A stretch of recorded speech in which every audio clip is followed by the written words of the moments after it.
Hello, Patrick Byrne, part 2. I said it right this time. You did, Byrne. Titus. You You did. said Byrne, not Burns. Byrne. I thought you would clip that out. You didn't even do that. Shows you're a man of integrity. Oh, absolutely. I messed up, and I can admit that. It's fine. Right. Titus Smith, Isaac Smith, good to be on your podcast again. So glad you could join us again. Oh my So, goodness. how have you been since what? A month? Since I've Been seen about a you? month. Well, I've been well. It's been an exciting month. Lots going on we can talk about. I did happen just about 5 days ago. I watched our interview. I loved it. We had a nice. It was so fun. It was fun, except I talked too much in our interview. This interview, I want you to do more of the talking. No, you talked the We perfect love amount. every minute You're of our it. guest. I want to hear your thoughts on more things. Okay, absolutely. So we can get right into What's it like growing up and being as aware, as awake as you are about what's going on and knowing, and like, what's it like to be and looking at this happen to this country, understanding the stakes? Because so many people your age don't understand the stakes. What's it like seeing this? honestly, we never really even thought any other way because that's the way our parents raised us. It wasn't, and honestly, I don't think most people felt this way. I think it's been people they think they've come to some epiphany or realization that they've always been oppressed. Or black people specifically, that people think, or women, we've always been this way. It's like, no. Like, I specifically, like in the early 2000s and even the 90s, is like, you didn't feel this oppression, this what we're being told and lied to of being oppressed. I remember people, like I said this to you, I think in the last interview, is like, people would always be like, oh, I want to be black. I wish I was black. Oh my man, you guys are goodness, so are you cool. kidding me? And it's just like, if that's the case, if people were saying that to me all the time, they love the culture, how is it that out of nowhere, 5 years later, 10 years later, now you're oppressed? Now you're in this place of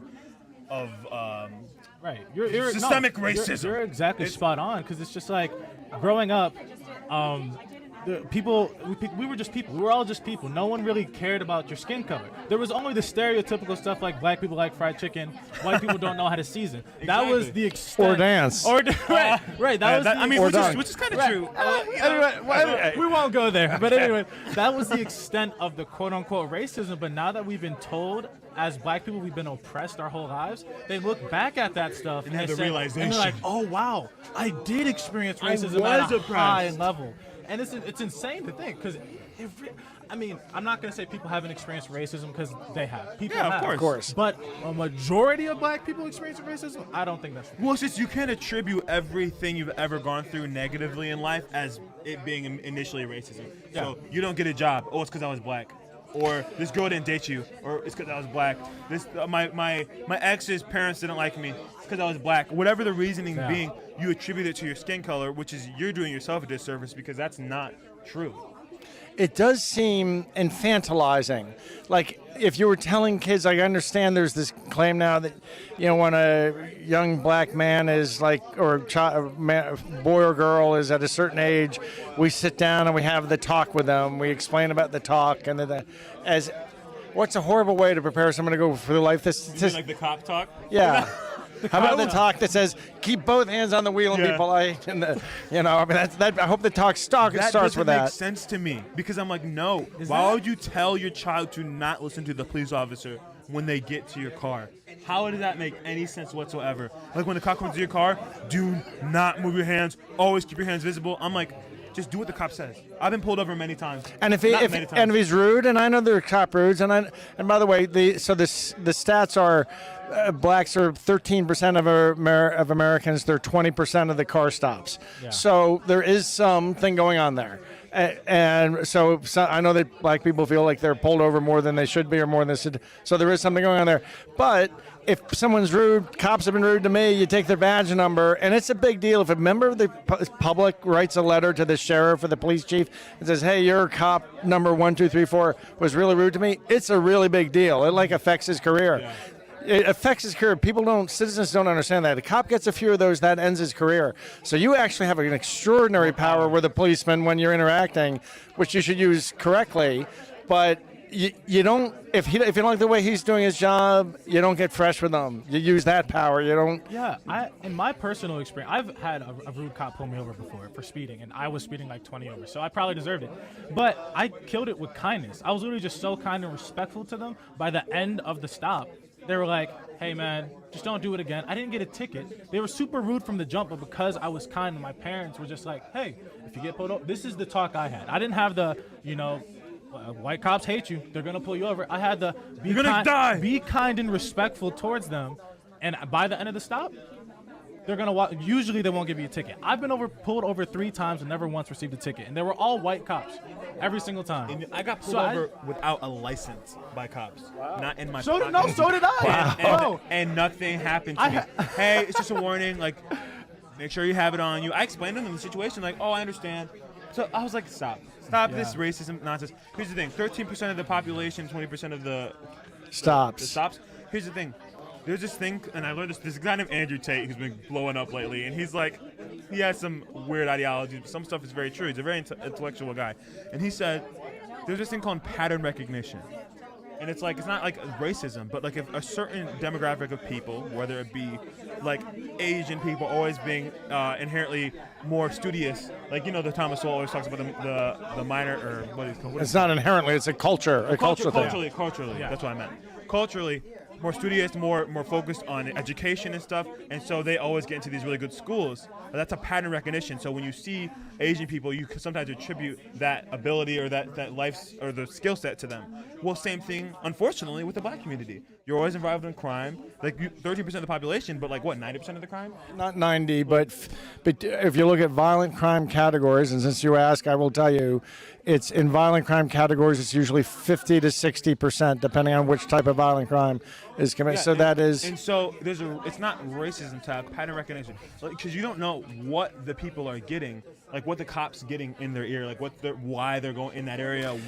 And we don't ever think about the cop's perspective. We only think about what you're going through. I know this is a funny thing to say. I happen to have gone through some of the training associated with what cops go through.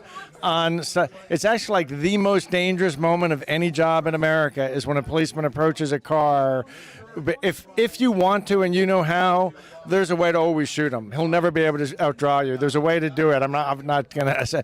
So there's a way. So it's like the most dangerous moment of any job in America, as when he approaches. Which is I don't like to make armed people nervous. I like them to think I'm real friendly. Yeah. They can see what I'm doing. Right. There's no point in being fresh to them.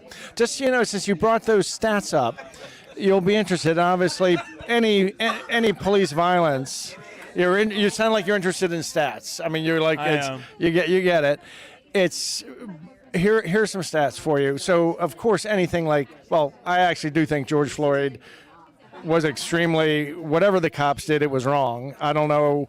People argue about what was responsible for what. The cops who stood around were in the wrong. The cop who knelt for 8 minutes, he at the very least did not provide what he did appropriate aid. It wasn't the best policing. Yeah, it was terrible. And and I think that they deserve various kinds of charges. I'm not sure. What did he get? A second-degree murder? Could have been a negligent. I forget what the nature of the charges were, but they were. So I'm just.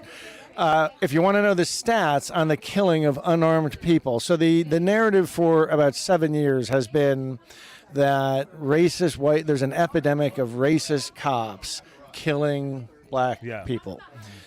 The actual facts are this: for really about 2 decades or more, there's about 8 to 10 unarmed black people killed per year by cops. There's about 18 to 20 unarmed white people killed by cops. So what does that tell us about the racist claim? It's inaccurate. Yeah, it's not.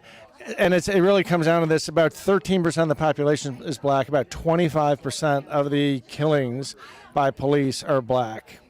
But it's about 50 to 60% of the violent crime. There's nothing on the face of that's really, Anyway, so I think there's not an epidemic. It's been very stable for years, for decades. It's about it happens half as often to blacks as it does to whites. And then there's another 25% or 24% that goes to Hispanics, and then there's like 1% to Asians, because, as you say, they're home studying their AP calculus. So which people will say that's racist, or I'm like, first, noticing what people are doing and being aware of reality does not make you racist. I've heard that in college, like even quoting statistics like that is considered racist, to which I say, how do you understand it? What's weird? I mean, that's... how dare you speak truth? That's how dare you just tell people... Truth is racist. And of course you want to minimize. And of course, well, here's another thing to know. About 2014, I went and looked in. I decided to look into this for 1 year, pick 1 year and look into and learn what had happened in each of these killings. in, I think it was like 2014 or 2013 was the year. And the DOJ, you can read all this. The DOJ puts out all these statistics and all this stuff you can go look up. And of those killings, here's something I'd never thought of. Of those killings, of a cop killing an unarmed person, you and I would think, why should a cop ever have to kill an unarmed person? Turns out that about in a third of the cases, it was a female cop against a man. Well, when you hear that, you start realizing why it could happen. Yeah. So not to say, so if there's 5 or 6 left, okay, that's 5 or 6, they all have to be investigated, they all have to be, but the whole claim that there's some epidemic of racist police violence against young black men, it just isn't true. There's no epidemic, it's not racist, and whatever it is, and whatever's there, we should try to do something about. 100%, but yeah. Well, we should always try and strive to be better in every area of life. No matter what you can always improve on things and think of better policies or rules or whatever to make things better, make things safer, make things stronger. But that doesn't mean we have to lie, and it doesn't mean we have to ignore true statistics. Like we allow the racism umbrella to just allow to blind us from reality. Because if we point out that how much was a crime? 50% of the population. Most crimes from blacks are usually male, I would assume. And so they are responsible for 50-60% of violent crime. That's violent crime.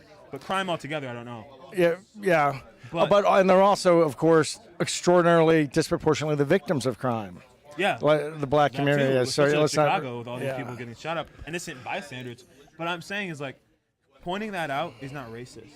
Acknowledging truth is important. If you want to fix something, it's the first step.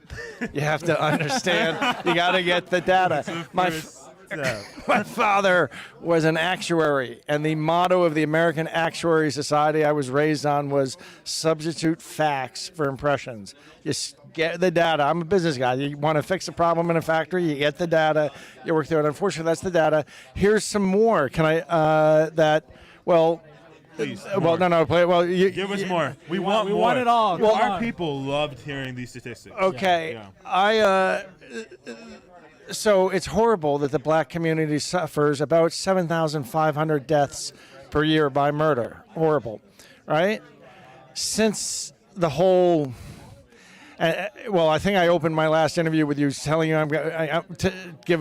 I'm about a 30. If I took the BLM ideological purity test, I score about a 38%. Yeah, you said that. Yeah. Okay, so tomorrow I'm going to explain why, what I agree with, what I disagree with. It'll be very. But in the meantime, sorry, let me just take a break. How can I say what? It's hard. I don't want to point the finger at anyone, but people should understand. It's been about 10,000 for each of the last 2 years. So there's been an extra 2,000 to 2,500 black people dying per year in murders. Did those Black Lives Matter? Or are we talking about the 8 to 10 that, did those black lives? They all matter to me. But for some reason, those extra 2,500, let alone the 7,500 that were there to begin with, they don't seem to matter to anybody. Oh, they should tell you everything. The organization doesn't actually care about black people. They care about pushing an agenda, and it's so obvious. The black-on-black crime is so serious. The issue is that we need to help those communities. Or that's the solution. We help those communities improve and strive. We don't focus on this minuscule number, the 8 to 10%, which it shouldn't happen, right? We don't think it should happen. Unless it's a woman against a guy your size. Well, of course, because they need to protect them. That makes sense. Yeah, okay. Right. You can. But why? This is the real problem. The they don't care. Black community. Well, yeah, they don't care, but the black communities are struggling. That's what we need to focus on. If Black Lives Matter, the organization, actually cared about black lives, that's what they would be spending their funding. That's how they would promote their organization. We want to help black communities, not buy large mansions in white communities. No, but you have to understand. If you're gonna, in order to help black lives, you have to steal their funds. You have to build mansions and predominantly white neighborhoods. No, so that you can have focus group meetings once a month on Marxism and talk about Marxism. And talk about Marxism, and not only Marxism, but talk about how you worship the spiritual goddess of Africa and all these amazing things. Make Orwell fiction again. Well, remember, Orwell has the 2 great books. He has actually many more than 2 great books, but 1984, but also Animal Farm. And you ever read Animal Farm? That's still required reading. It's hilarious. It's a short book where it's a model for what happened with the Soviet Union, where the animals overthrow the farmer and they take over the farm, but they talk amongst themselves and they plot like revolutionaries and stuff. But originally their motto is 2 legs bad, 4 legs good. And they take over the farm, dispense with the farmer and everything, and they run the farm. But soon enough, before you know it, the pigs have kind of made themselves the super elite, and everybody's really working for them. So it's to me, when I hear about that mansion being bought, and didn't the woman even say something really when confronted about it? She said something that made it even like triply offensive. I forget what it was. This was she lied and said that it was specifically for business purposes or for some nonsense, and then she got caught and then admitted that it wasn't for that. It was just like a home, and I don't know if it was her brother that was living there or something was going on, and I was just like, so you really don't care about these people that you're claiming to care about? That's always been, usually that was a surprise to me. I would have thought that she did clear. I think that white people who feign a lot of concern and write a lot of those big checks and corporations, I don't think they really care. But I generally have thought that the black organizers care and are sincere. I was surprised, especially, frankly, black female organizers have always seemed very sincere to me. I was surprised she did that. But as a Marxist, it shouldn't surprise me. Well, here's the thing. We were saying this earlier. I don't know if we were saying it with you, but these black people that make it, right? They essentially make it, quote unquote, in this country. They're successful. They're famous for music or business or whatever. They never are trying to uplift black people.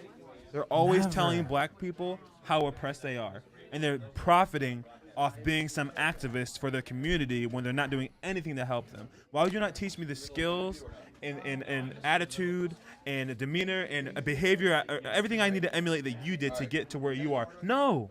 They don't tell you that. I've heard the crab in a pot theory. Have you ever heard that? That actually they sometimes keep, but it happens with any minority who gets ahead. That sometimes women, when they started getting ahead in corporations, sometimes they were reported as like trying to keep other women down, and sometimes that's even been alleged in the black community, getting ahead in corporations. That is clearly. I'm sorry, is it true? Clearly, you can't say it's not, because every person that's openly speaking about black oppression. First of all, Jay-Z, really, Mr. $1 Billion? This is what I'm talking about. You're gonna talk about you and Beyonce are gonna talk about oppression? What was that? What's his name? The consciously, he's some YouTuber or some TikToker. He's always talking about black oppression while he's over here living it up with millions of followers, probably making thousands of dollars, hundreds of thousands, if not more. Like, that's so rude. We're on the come up right now. We're doing what we're doing. We're speaking. Entrepreneurs. We're speaking. Love it. We're speaking what we're speaking, and we're passionate about it. Trying to bring and hope. I want to bring hope, and I want to be able to teach and help, and eventually maybe someday give a course to people, speak somewhere and help people, black people specifically, because they think they're oppressed, to come up in the world. I'm never going to be like, you're oppressed and you can't make it. No, this country is life, liberty, and the pursuit of happiness, which means you have to pursue happiness. You have to do something. Whatever that happiness means, Yeah. That's up to you. But I can't stand this mentality of you're oppressed, and then when you make it, you continually coddle and make people feel as if they're gatekeeping the information. Yes. It's like, we're going to be successful. We don't care about you guys. It's all about that's what they're saying and what they do. And I know that you read a lot of Thomas Sowell. You were getting into Thomas Sowell. Isn't he something? Love that man. Yeah, he's really what an American treasure he is. But he's explained that things that we associate, that what people think is a racial divide isn't really a racial divide, it's a cultural divide that's going on. Yeah. And it's disrespectful to blacks to kind of ignore their history on the side of the cultural divide that is really the side of the great period of great black achievement and the great heroes of science and such who came from the black community. And instead, in this other narrative wants to be pushed that sort of suppresses all that awareness. Exactly. It's absolutely disrespectful. It's 100%. It's hurtful because Who is it helping? Not the black community. You know what it is? I used to work for Warren Buffett, and I went into and there were 5 factories that reported to me, and a bunch of different companies, and they were union. There were 6, and there was one that was not union, and or actually one. We had too much business, and we went and bought a company that was being shut down. It was being shut down. It was in western Louisiana. It was about 100. Almost 100% black, come to think of it. Maybe a little town in western Louisiana, And they were literally, the company that owned it was about to shut it down. 100 people were going to lose their jobs. And everyone was at minimum wage, which was at about $5.25 at the time. And I'm working within this group. Buffett has companies that make like uniforms for fire and police and military officers and stuff. So this was that. So it was a garment manufacturer. And you know, America, back when I was a kid, we had 3 million people in the business of manufacturing parkas and jeans and everything like that. That's down to about 50,000 people now. It's an industry that died. It got moved to, but we were trying to save it. We were trying to keep it in America. Anyway, so this union, it was interesting and so many levels fighting them because we went into this factory that we didn't even own. The day they shut it, the day everyone was being laid off, we showed up and we saved everybody's jobs, and we gave wage hikes immediately. Everyone went from where they were to like a minimum of $8 or $8.50 an hour. In today's money, we call that $13. And we brought in sort of a very limited health insurance that no one had ever had, but a limited basic health insurance. We did these wonderful things. People loved us in this town, in this factory, for about 4 months. And then these unions showed up. And the whole point of the union seemed to be to try to get everybody to hate each other and fight about each other on everything. And they did that because in that, once everybody's fighting each other and everything's gone, they can stand up and say, look, either going to have to live with this or deal with us, and we'll be the intermediary and we'll keep it all in line. So it creates a job for them to create discord. That's why this fake or bad history and bad philosophy and stuff is being taught in our schools. It's a theories that have not held their own at all in academia, but kids are being subjected to it because it's really all about it's doing to us as a country what happened in that factory. And by the way, I fought for several months. That what they didn't understand was I really was leaving in June. I was leaving that company. I had a previous assignment to go overseas, and I had to leave. And I kept telling this union, if you don't work with me, if you don't stop this stuff, the next guy who comes in here is going to shut all this down. And the union, I told that to the people, and the union kept them doing all riling up and trying to just make it as distressed as they could until I left the company. And I took the next thing, I had agreed to go teach in Asia. And I went to go teach in Asia, and the new guy came in, he put up with it for about 3 weeks and shut it down, and 100 people were out of their jobs. Man. So that's what the union, that's how, and that to me, that their technique on the left is sowing dissension. Sowing dissension, that's step one. Yes. That's literally the perfect analogy for how things are going on in our country and why they want this confusion. Yeah. They want this diversion, this perversion, this corruption, because it's diverting from what they're really trying to do. Thank you so much again, and we will have you on. I'm so excited for a third episode where we get more tea. Many people know about our clinic, but most don't realize we help patients around the globe reach their health goals. Deep down, you know there's got to be a way to get there, but you don't know where to start. Our starter plan is the first step. You'll get everything you need to experience a health transformation in 120 days. You'll start by resetting your health with a 2-week detox. Then you'll implement our proven anti-inflammatory food plan. On top of this, you'll get a 120-day supply of essential supplements, omega-3 and vitamin DK, as well as our homeopathic drops to accelerate your health goals. Go to Sherwood.tv now and use the promo code on your screen to receive this exclusive offer and save a total of $80. This is your path to more energy and better health.